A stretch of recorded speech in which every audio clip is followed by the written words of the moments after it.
This is lecture 10, example 2. This is going to be an example of looking at memory segmentation. Let's get this down here.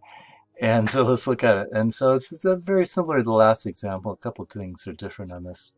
The idea here is this is some code here. It has both a text segment. Get this drawing here.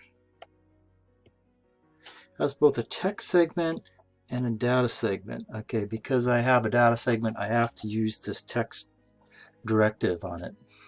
And so what I want to do is figure out what's in X10 of these instructions, and these are just addresses here of data that I'm putting in the data segment.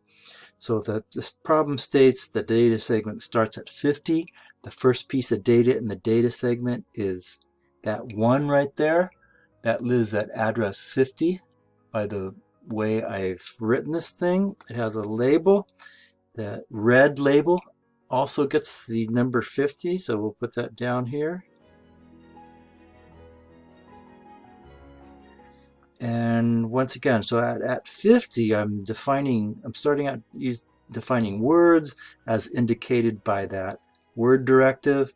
So this piece of data lives at 50. It's a piece of word data, which is 4 bytes.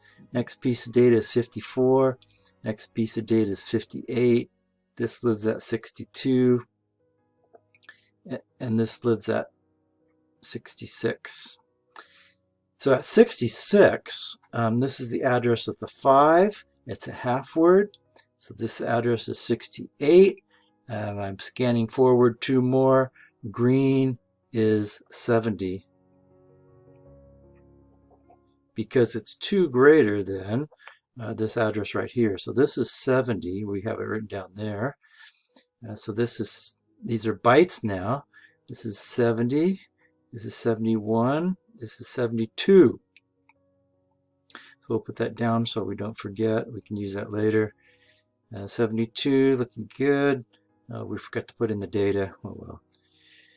72 is where the -2 lives. -3 lives at 76. 4 greater than that is 80. So this actually lives at 80. And so we can put that in there. And then we forgot all this stuff. So this is a half word at 80. These are half words, so that's 2 greater. So -5 lives at address 82. Okay, so we can work backwards on this. Red is 50. There's 50, 54, 58, and 62. 62 here, 66. Let's see, green. Green is 70, right? Green is 70. So that's 71. 1 greater than 70, which is where this byte lives. And lastly, we have a -2 written down there. It's at 72.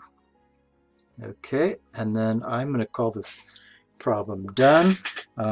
Really, these problems are a pain in the arse because typically we don't really have to do this. And typically the assembler handles all the nitty-gritty details for us in problems like this. So yeah, so that's my excuse for sucking at these. And let's see if I got those answers right.